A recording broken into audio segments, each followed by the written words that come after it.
Imagine a conflict so vast, so utterly devastating. It didn't just redraw maps, but fundamentally changed the whole identity, religious and political, of Europe. For centuries, a conflict that started, from what seemed like a pretty localized dispute, but it was fueled by this intense religious feeling, massive political ambition, and just a whole series of unexpected twists and turns. Today on the Deep Dive, we're plunging headfirst into exactly that, the tumultuous early phases of the Thirty Years' War, covering those crucial years from 1618 right up to 1635.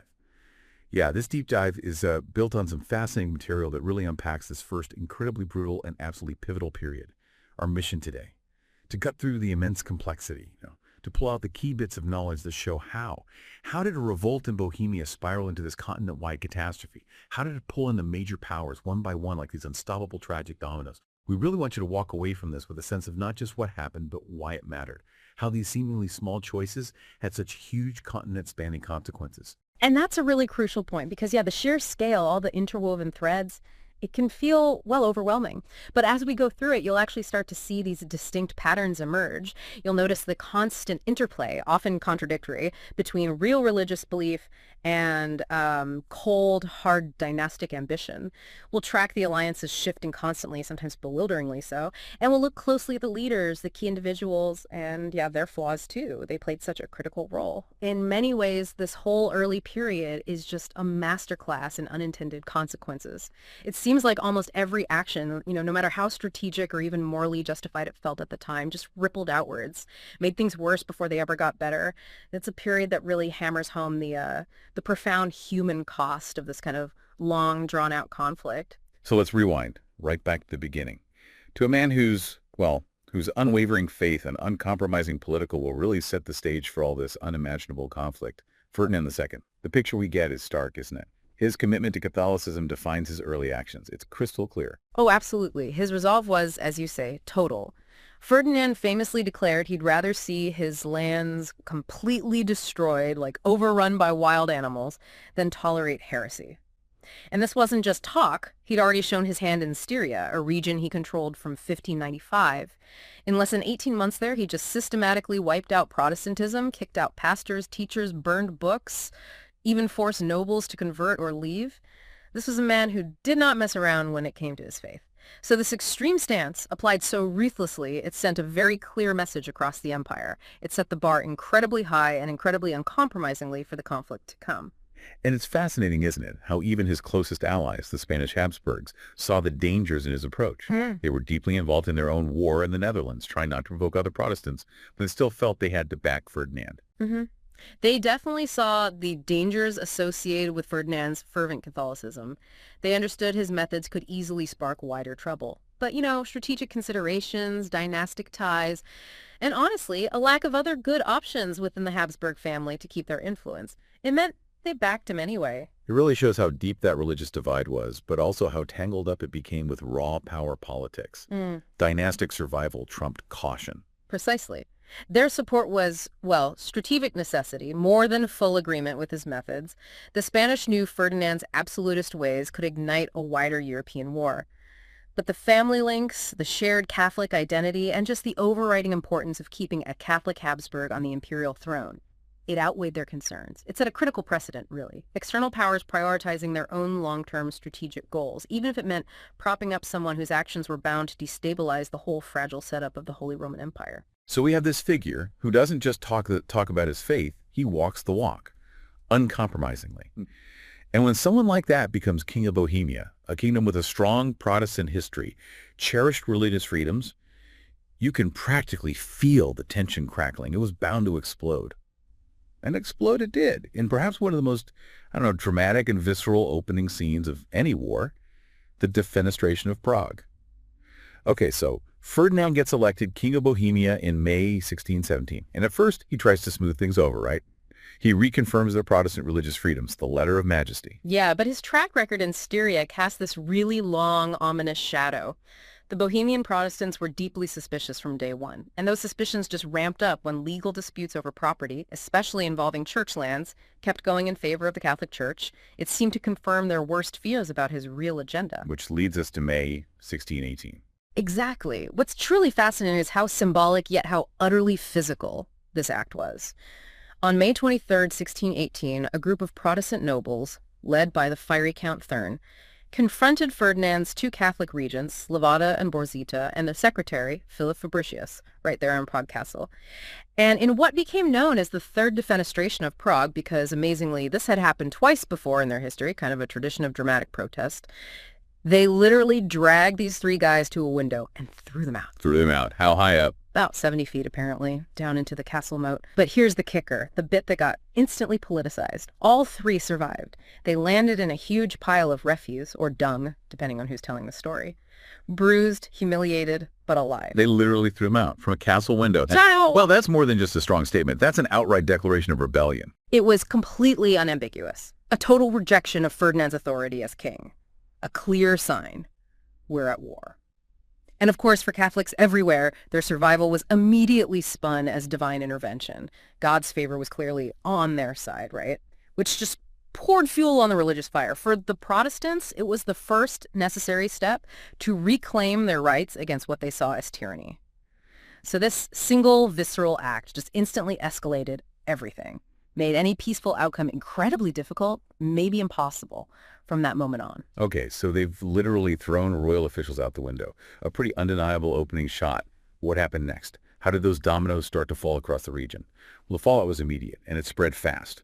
Count Cern, having, lit the fuse, quickly set up a Protestant-led government in Bohemia. And as we see here, the trouble didn't just stay in Bohemia, it jumped borders quickly to neighboring Silesia, another place with lots of Protestants. And crucially, it spread right into the Habsburg heartlands, Lower and Upper Austria, where a lot of the local nobility were Protestant too and had their own grievances with Vienna. And if you connect that to the bigger picture, this revolt was nothing less than an existential threat to the whole Habsburg state.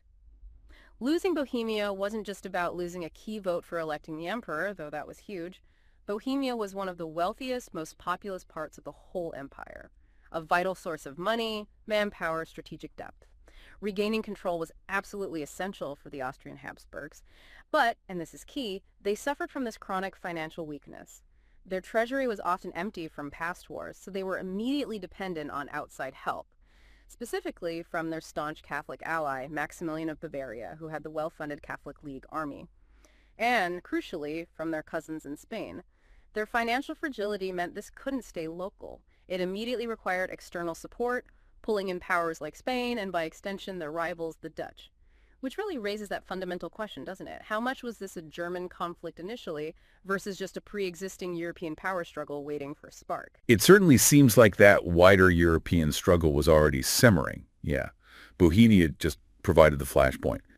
And the sources show this rebellion immediately created opportunities for the Habsburgs' longtime opponents, like the Ottoman Empire to the east, the Duchy of Savoy in Italy.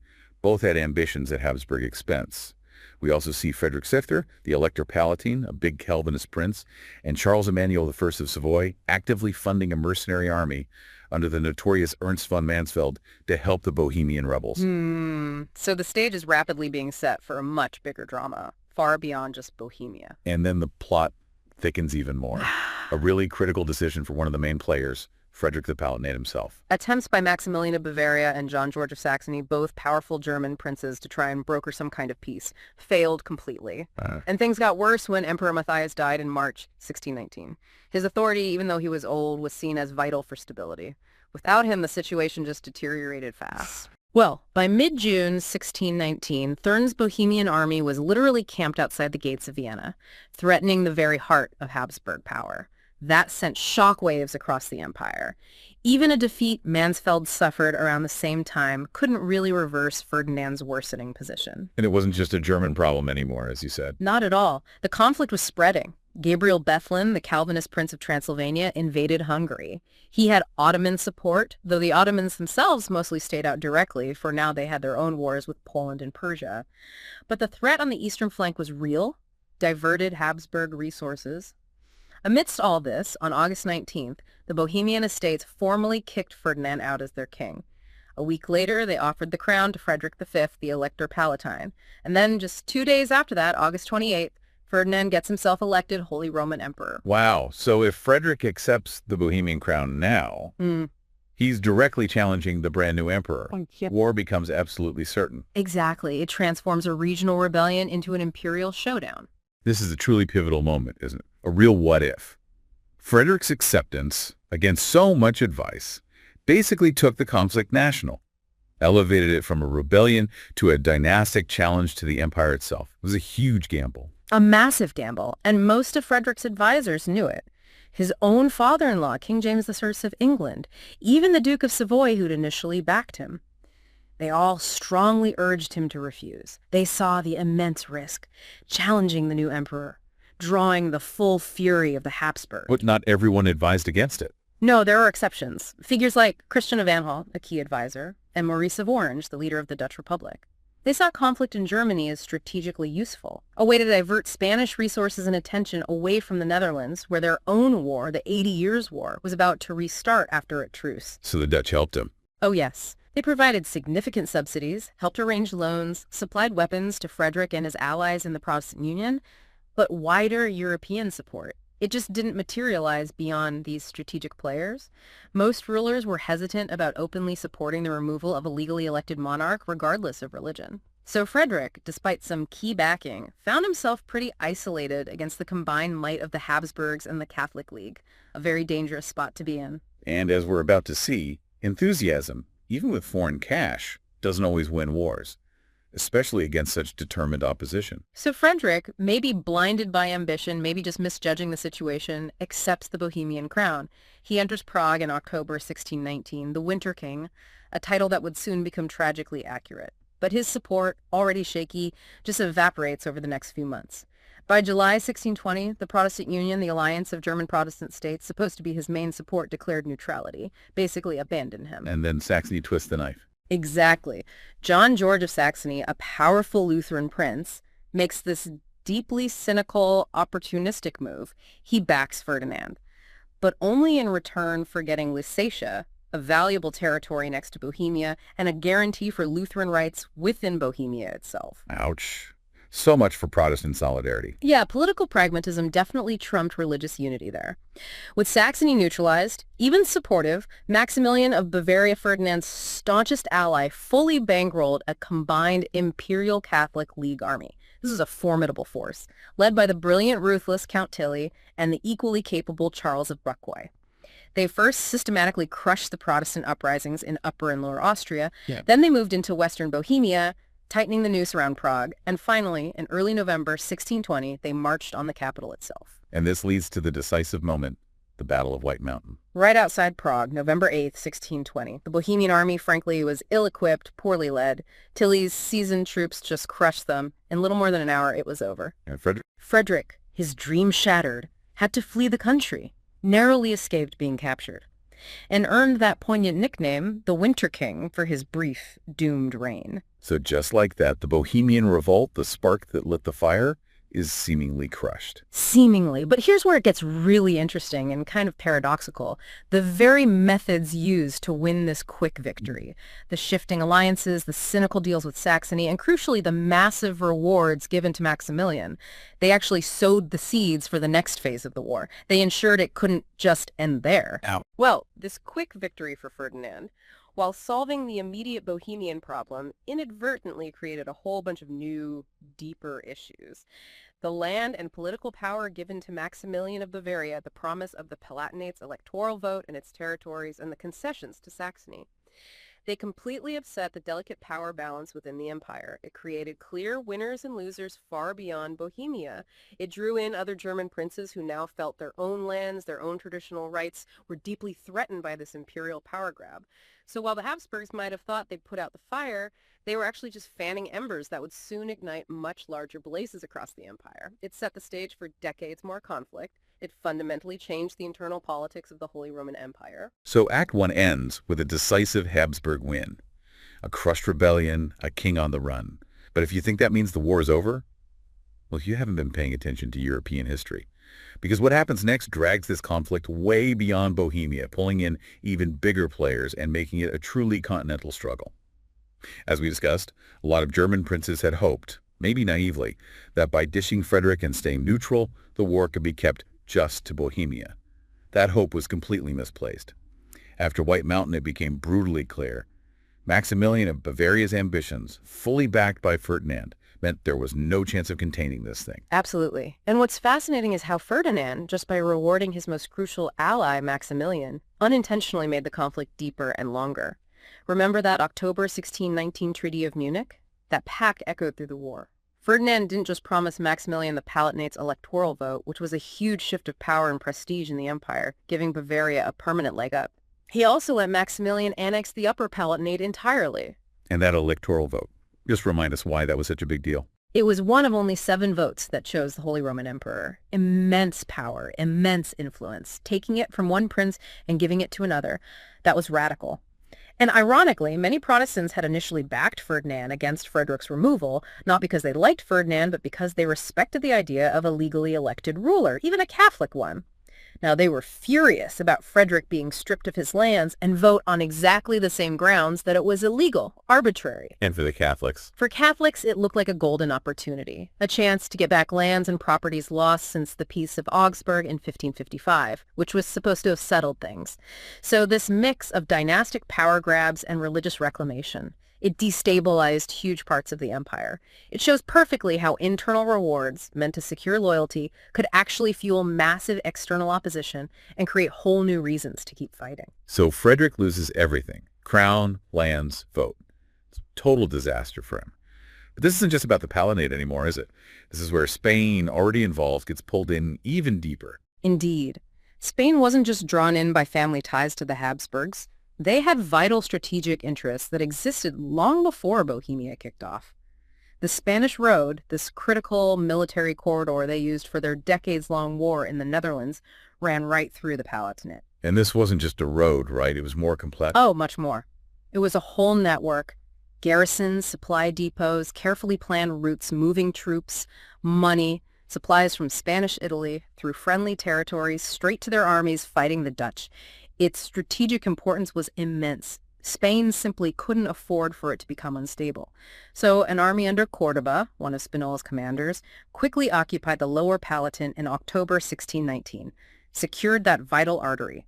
And that immediately linked the German conflict directly to the 80 Years' War.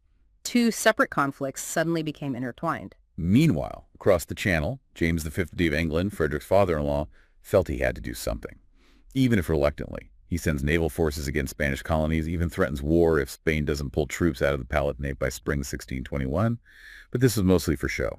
Largely, yes. The sources suggest these actions were mainly to appease his opponents in Parliament. Many there saw James's generally pro-Spanish policy. He was even trying to arrange a Spanish marriage for his son Charles as a betrayal of the Protestant cause, and of his own son-in-law. So domestic politics driving foreign policy. Absolutely. It's a perfect example of that intricate dance. James might have leaned toward Spain personally, but pressure from a Protestant sympathizing parliament forced his hand. He needed to manage internal opposition. And interestingly, Spain's chief minister, Olivares, a very sharp operator, read the situation perfectly.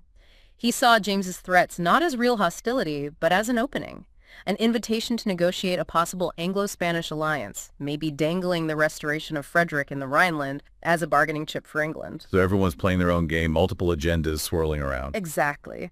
And while all this led to various attempts at negotiation, it quickly became obvious that any real, lasting peace was still miles away. Why was that? What blocked a settlement? Fundamentally, Frederick's demand for full, unconditional restoration, his lands, his titles, his electoral vote, was completely incompatible with the Treaty of Munich, which had already given those things to Maximilian. There was just no middle ground. Diplomatic solutions were basically impossible. But despite his defeat in Bohemia and being exiled, Frederick wasn't entirely without allies. Figures like Georg Friedrich of Baden-Durlach and the aggressive Christian of Brunswick still fought for him.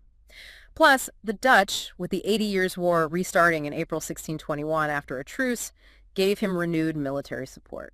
They saw his fight as a useful way to tie up Spanish resources. And James I kept helping. Yeah, his father-in-law James continued to fund a mercenary army under Mansfeld, even though it was politically tricky for him at home. But here we see that recurring problem again, don't we? The Allies just couldn't get their act together. Precisely. Even with money and troops from different sources, their failure to coordinate effectively was fatal.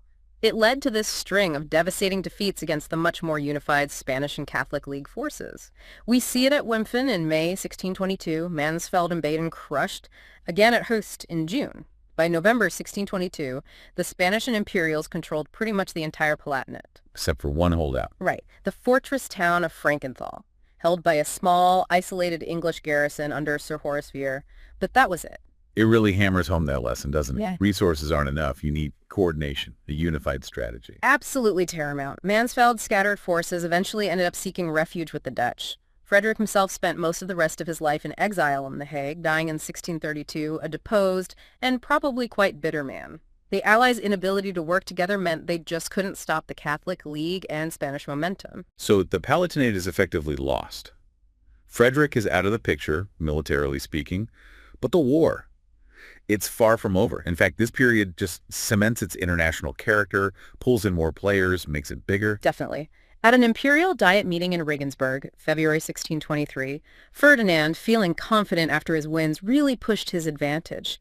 He forced through the official transfer of Frederick's titles, lands, and that all-important electoral vote to Maximilian of Bavaria. The Catholic League loved it, obviously. But not everyone was happy. No, there was strong opposition from the Protestant members of the Diet. They saw it as a really dangerous precedent.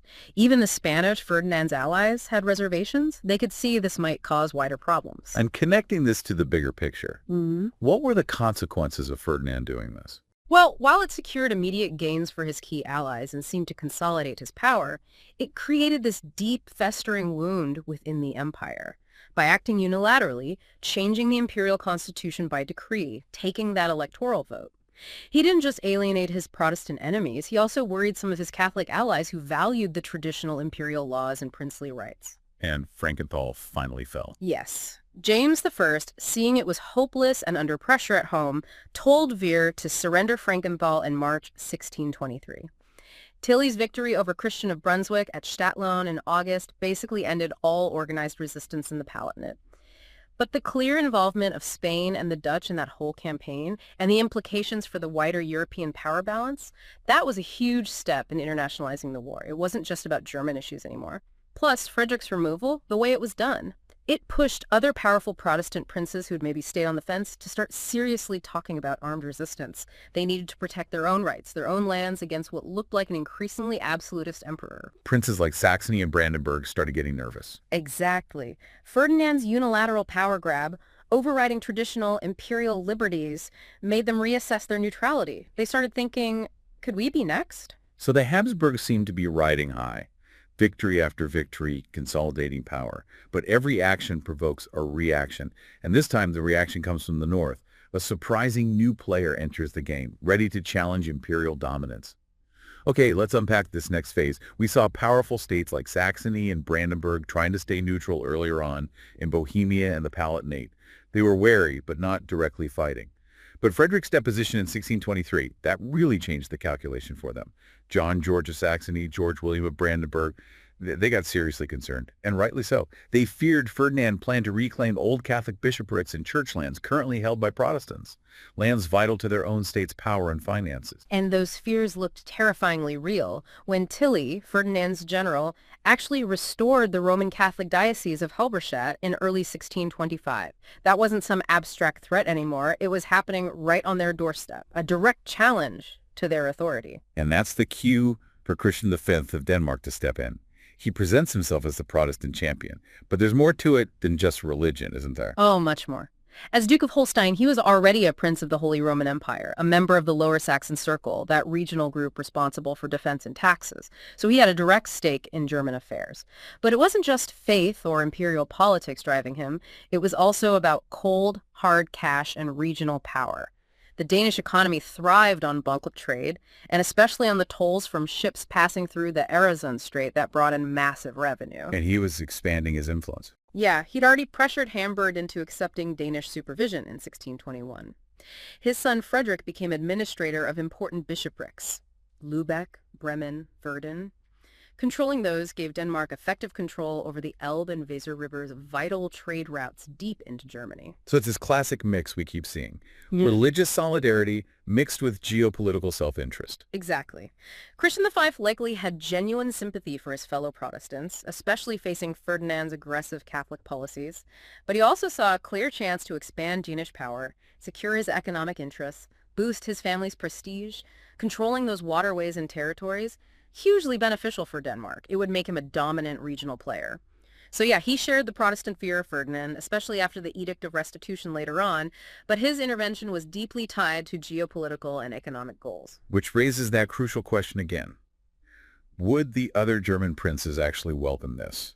Or would they see Denmark as just another outsider trying to dominate, replacing one master with another, potentially? That ambivalence was definitely a factor. They might want help against Ferdinand, but at what price to their own independence? That suspicion would really hamper Christian's efforts. And this brings another major figure onto the stage, a really transformative, almost mysterious character, Albrecht von Wallenstein. Right. Ferdinand needed someone to conquer the Protestant north, but he still had those chronic money problems. So he turned to Wallenstein. Wallenstein was a nobleman. Ferdinand had already rewarded handsomely with confiscated Bohemian estates for past help. Now, Ferdinand basically contracted him to conquer the north on a similar, highly innovative, self-financing basis. Self-financing, how did that work? We'll get into that, but first, in May 1625, the Lower Saxon Regional Circle, despite reservations from some big players, elected Christian IV as their military commander. But crucially, Saxony and Brandenburg resisted this. They saw Denmark and Sweden as competitors for influence in the region. They really wanted to avoid either getting too powerful inside the empire. So internal rivalries were already weakening the anti-Habsburg effort. Definitely. And any attempts at negotiation failed because by now the German conflict was completely tangled up with the bigger France versus Habsburg struggle. France, under Cardinal Richelieu, was already strategically funding the Dutch war against Spain, the Treaty of Compiègne, June 1624, aiming to tie down Habsburg resources. Then, the Treaty of The Hague in December 1625 saw the Dutch and English agree to finance Christian III's intervention in Germany. But Richelieu had his own problems. Yeah, Richelieu, the master of prioritizing national interests, raison d'etat, over religion, suddenly faced a Huguenot rebellion back home in early 1626. This forced him to pull back from northern Italy, the Treaty of Monzon, March 1626, and that withdrawal reopened the vital Spanish road, letting Habsburg troops flow more freely again. It just shows how fragile these alliances were, how internal issues in one country could dramatically affect the whole European chessboard. Okay, back to Wallenstein. Ferdinand is basically outsourcing his military. Not just the command, but the funding too. Paying for it with conquered lands, plunder. That's a radical shift, isn't it? Turning land into military currency. Absolutely revolutionary for the time, and deeply controversial. Wallenstein's system, often summed up as war feeds war, meant his army lived off the land. They seized resources, demanded heavy payments, contributions, ransoms from towns and princes, and his soldiers plundered territories they passed through didn't matter if they belonged to allies or enemies. Sounds incredibly destructive. It was. While it allowed Ferdinand to field a huge army without bankrupting himself, it caused immense economic devastation. Local populations suffered terribly, and it alienated everyone. Princes, both Protestant and Catholic, saw their lands ravaged, their authority ignored. It created this powerful new wave of resentment against the emperor and against Wallenstein himself, turned neutral areas hostile just through economic predation. For Christian V has his foreign funding, his ambitious plan, but also reluctant German allies and now Wallenstein building this predatory war machine against him. What happens when his strategy hits reality? Christian devised what looked like a pretty solid, ambitious three-part campaign. He'd lead the main Danish force down the Weser River. Mansfeld, the mercenary general, would attack Wallenstein near Magdeburg to draw him off, and other forces under Christian of Brunswick and Maurice of Hesse-Kassel would support them. Looked good on paper. But paper plans rarely survive contact with the enemy. Right, exactly. This period just shows how fast things can unravel in war, how plans collapse against determined enemies and unreliable friends. Mansfeld, despite being fierce, was crushed by Wallenstein at the Battle of Dessau Bridge in April 1626. A huge blow.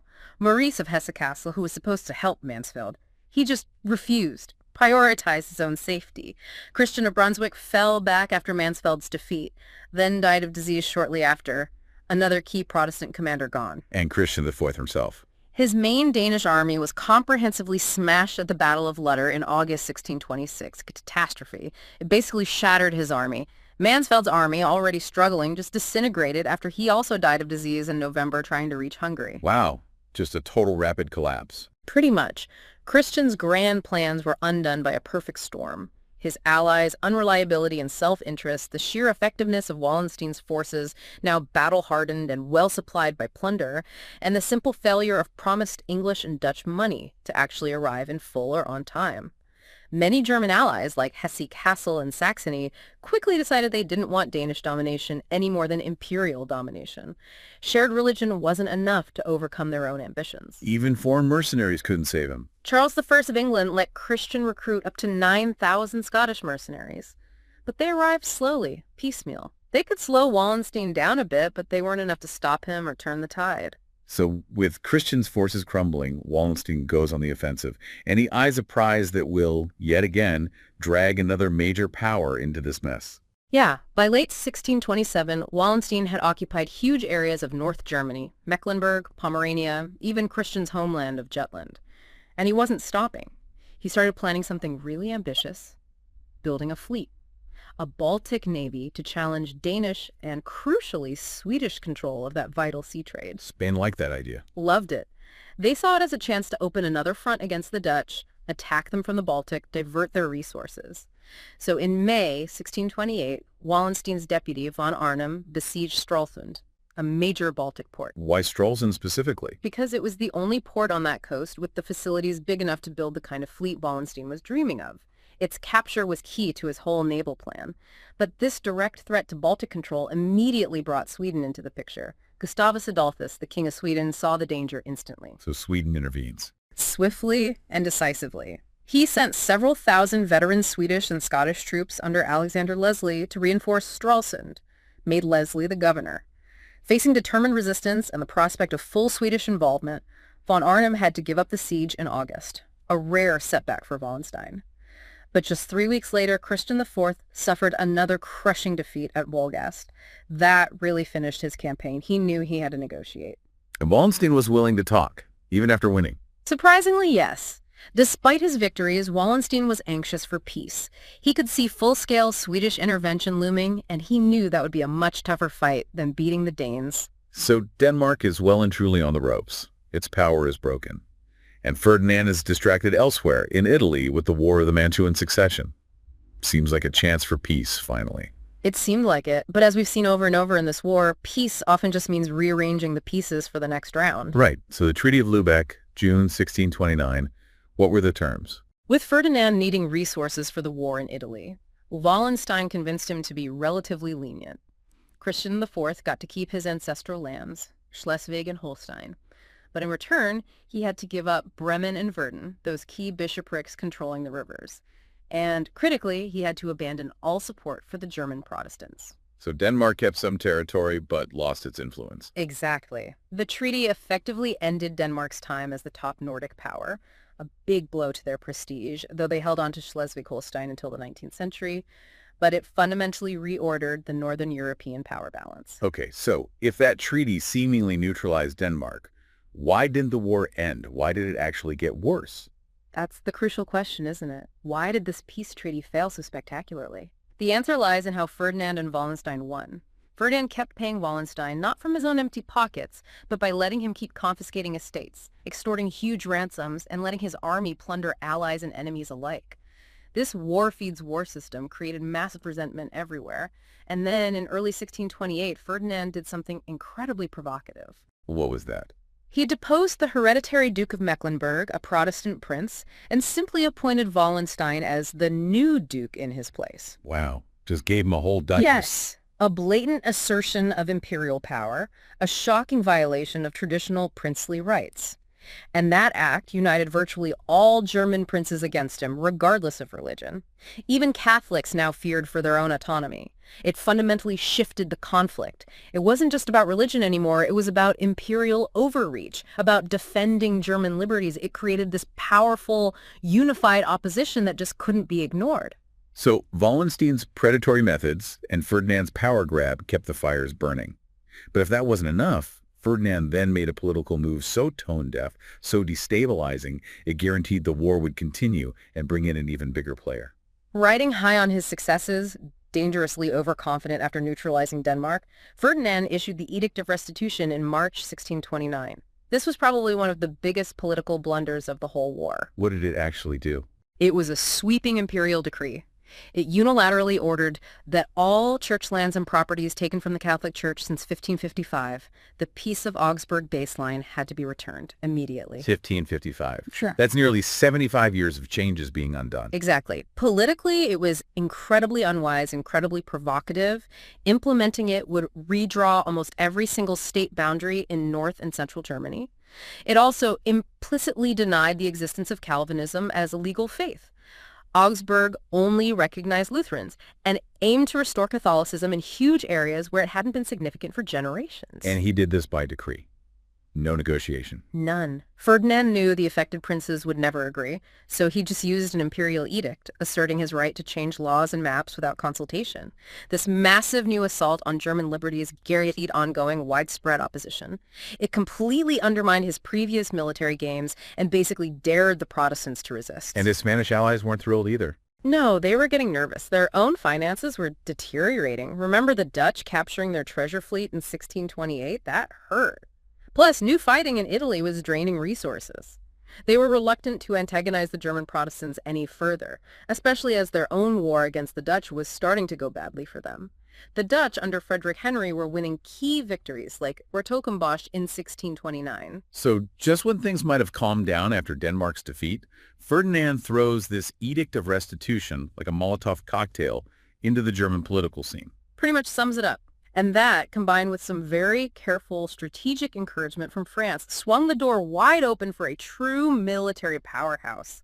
Sweden and its brilliant, ambitious king, Gustavus Adolphus. Okay, let's unpack this massive turning point. While Germany was in turmoil, Sweden, under Gustavus Adolphus, had been busy elsewhere, right? From 1626 to 1629. Yeah, he was locked in this complex war with his Catholic cousin, Sigismund III Vasa of Poland-Lithuania. Sigismund ruled Poland, but also stubbornly claimed the Swedish throne. And crucially, Sigismund was backed by Emperor Ferdinand II. So once that Polish War ended, Gustavus was free. Exactly. And with only a few small German states like Hesse-Kassel still openly fighting Ferdinand, Gustavus became the obvious, almost perfect ally for Cardinal Richelieu in France. Richelieu was always looking for ways to undermine the Habsburgs. So, in September 1629, Richelieu's diplomats skillfully helped negotiate the Truce of Altmark between Sweden and Poland. This was a huge diplomatic win. It freed up Gustavus and his formidable professional army to turn south towards Germany. And Gustavus's own reasons for getting involved, was it just religion? Or more complicated? It was definitely complicated, a mix of principle and pragmatism, as we've seen so often. The sources say he had a genuine desire to support his Protestant co-religionists, which was surely a factor, especially after the Edict of Restitution. But, like Christian V before him, he also had very clear geopolitical and economic goals. He wanted to grab a bigger share of that lucrative Baltic trade, vital for Sweden's income. He wanted to establish Swedish dominance in the region. So this really highlights that shift we talked about. From purely religious war to raison d'etat, reason of state. Perfectly. You have Richelieu, a Catholic cardinal, actively helping Protestant Sweden to strategically weaken the Catholic Habsburgs. It shows vividly how national interests often trumped religious solidarity on the European stage. So Gustavus, the Lion of the North. Strong religious beliefs, yes, but also very tangible economic and strategic interests in the Baltic. The truce frees him up, and he makes a dramatic entrance. But even a military genius like him faced challenges in Germany's fractured political landscape. Oh, absolutely. After a final round of pointless negotiations with Ferdinand, Gustavus made his move. Landed in Pomerania, June 1630, nearly 18,000 veteran Swedish troops. He used Stralsund, the port Wallenstein couldn't take, as his secure base, marched south along the Oder River towards Stettin, and basically coerced the Duke of Pomerania, Boguslav Forsyth, into an alliance. Why Pomerania specifically? Securing Pomerania protected his flank and supply lines against his rival, Sigismund of Poland, and this move had a knock-on effect. It made the Poles focus on fighting Russia. Instead, the Smolensk War started soon after. So, no Polish interference in Germany. Smart move. But did the German princes welcome him with open arms? Not really. Swedish hopes for widespread, enthusiastic German support, largely unrealistic. What's fascinating is the deep suspicion the German princes had towards any outside power, even a fellow Protestant one. They'd seen Denmark try to dominate. Their own rivalries, their own territorial ambitions, their fear of foreign control, it often outweighed religious solidarity. So who did ally with him initially? By the end of 1630, his only significant new German ally was Christian William, the administrator of Magdeburg. And ironically, Magdeburg was already being besieged by Tilly's imperial forces, a grim warning of the cost of resistance. Powerful states like Saxony and Brandenburg, despite suffering under imperial troops, still had their own ambitions in Pomerania that clashed with Gustavus's new presence there. The lesson was clear. Inviting foreign powers in was easier than getting them out. They often pursued their own agendas. This created a really complex, often hostile environment for Gustavus. He had to be both liberator and sometimes aggressor just to secure his position. So Gustavus has to strong-arm some princes into joining him. But once he gets them, and crucially, once the French money starts flowing, his military brilliance really comes to the fore. Yeah, he put immense pressure on reluctant princes like Brandenburg. Not just diplomacy, but by showing force sacking towns like Kustrin and Frankfurt and Der Oder, and then the brutal sack of Magdeburg in May 1631 by Tilly's Imperials. The city was utterly destroyed after the Swedes couldn't relieve it in time. Horrifying. But it served as this powerful, terrifying warning of what imperial victory meant. And that pushed more princes towards Gustavus. Paradoxically, yes. Even previously hesitant states like Saxony and Brandenburg now saw him as maybe their only hope against such imperial brutality. And Richelieu steps in with the cash. Right on cue. The Treaty of Berwald in 1631, a total game changer. France committed to paying 400,000 Reichsdaler, 1,000,000 livres per year, plus extra for 1630, to the Swedes and their new Protestant allies, including Saxony and Brandenburg. That's a lot of money. How significant was it for Sweden? It was huge, less than 2% of France's total income, maybe, but it boosted Sweden's income by over 25%. It let Gustavus maintain this massive professional army of 36,000 veterans deep inside Germany, far from home. So was this a Swedish victory or a French-funded one? That's the key question, isn't it? The French subsidies were transformative. They enabled Gustavus to sustain his army. And with that army, he won decisive victories, most famously Breitenfeld, September 1631. His innovative tactics, lighter artillery, flexible infantry formations, aggressive cavalry just shattered the imperial army, crushed the myth of their invincibility, fundamentally shifted the military balance. He followed that with another key win at Rain in April 1632. That's where Tilly, the veteran imperial commander, was mortally wounded. The French money was absolutely crucial in enabling these victories. So the Lion of the North is roaring. His army seems unstoppable. The Imperials are reeling. But just as Wallenstein, the disgraced general, gets recalled by the emperor, fate takes a dramatic, tragic turn for Gustavus himself. Yeah, with the Imperials in disarray and Tilly dead, Ferdinand, desperate, turned back to Wallenstein. Wallenstein, ever the shrewd strategist, saw Gustavus was overextended. He set up camp at Fürth, near Nuremberg, threatening Swedish supply lines, forcing Gustavus to attack him. This led to the Battle of the Altvest in late August 1632. A massive, incredibly bloody battle, one of the biggest of the war. And how did it go for Gustavus? Badly. The Swedes launched this brutal frontal assault on Wallenstein's heavily fortified camp.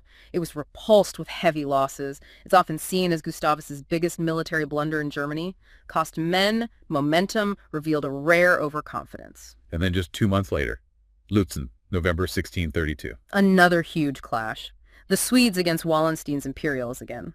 Both sides suffered horrific casualties. Some Swedish units lost over 60% of their men. Just ferocious fighting. And tragically, in the chaos, the smoke, the fog of battle, Gustavus Adolphus himself was killed. Rode off, got separated, shot multiple times, his body found later stripped bare. But the Swedes claimed victory. They did. Fighting continued until dusk. Then Wallenstein ordered a retreat, abandoning his artillery and wounded. So technically, the Swedes held the field, but the result is still disputed. What's undeniable is the sheer brutality, the immense cost. Altvest showed Gustavus wasn't invincible, and Lutzen, even if a tactical win, was a devastating strategic loss with the death of their king. Which raises that huge question. Could Sweden carry on without him? Could they maintain the momentum, the strategy, without their singular charismatic leader? Exactly. That question would shape everything that came next. So the Swedes claim victory at Lutzen, but the cost is immeasurable. Gustavus is gone.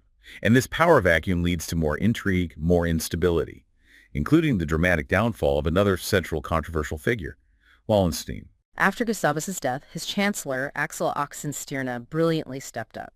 A formidable statesman, he continued Gustavus's policies. With continued essential French funding, Sweden and its German allies formed the Heilbronn League in April 1633. Trying to keep the Protestant cause and Swedish interests alive, they even won another battle in July, defeating an imperial army at Oldendorf. But whispers started circulating about Wallenstein. Whispers about what? Critics claimed that defeat, and others, happened because Wallenstein hadn't properly supported the Bavarians. Rumors spread true or not, who knows that he was getting disillusioned, too independent, maybe even preparing to switch sides, make his own separate peace. That sounds like treason to Ferdinand. Precisely. Given Wallenstein's immense power and independence, Ferdinand became deeply suspicious. Fearing betrayal, he ordered Wallenstein's arrest in February 1634. And then, tragically, or maybe inevitably, on February 25th, Wallenstein was assassinated. Murdered by his own disgruntled officers in Cheb, Bohemia, ending the career of maybe the most unique, controversial general of the entire war. Wow. So the empire loses its most formidable general. What did that mean strategically? It was a massive turning point. Wallenstein wasn't just a general, he was the architect of Ferdinand's whole military financing system, the engine of his power. His sudden, violent removal, whether justified by treason or just political paranoia, left Ferdinand critically dependent on his Spanish allies, who were already stretched thin. Wallenstein's death decisively shifted the strategic focus of the war again. It's a stark reminder of how internal power struggles, suspicion, paranoia, they can be just as destructive as any external enemy. Dismantled Ferdinand's most powerful tool from within.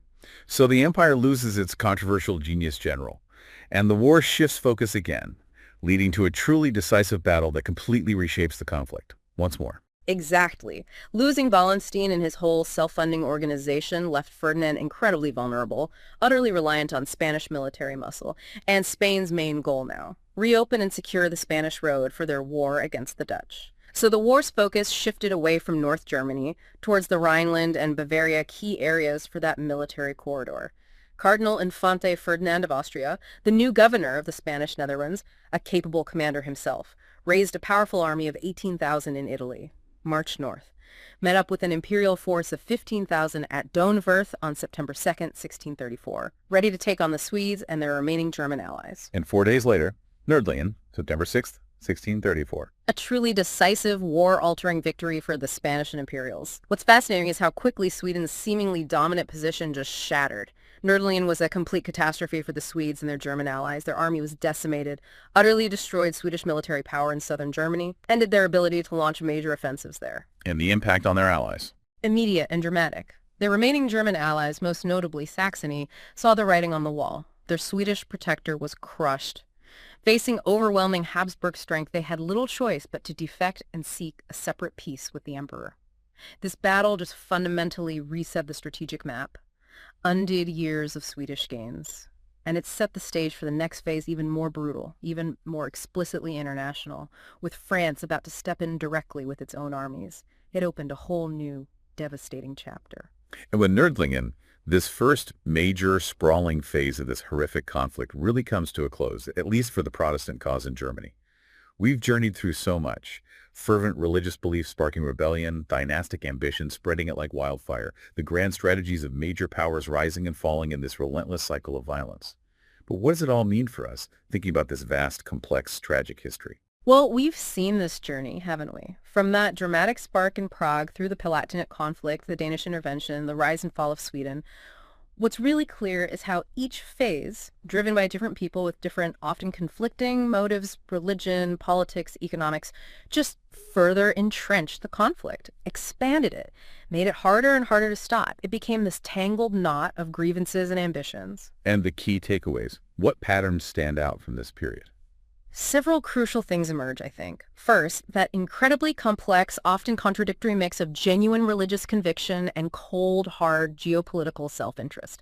Almost no one acted purely for one reason. Second, the huge role of unintended consequences. Yeah. Big, decisive actions like Ferdinand's Edict of Restitution or Wallenstein's brutal financing methods often backfired spectacularly.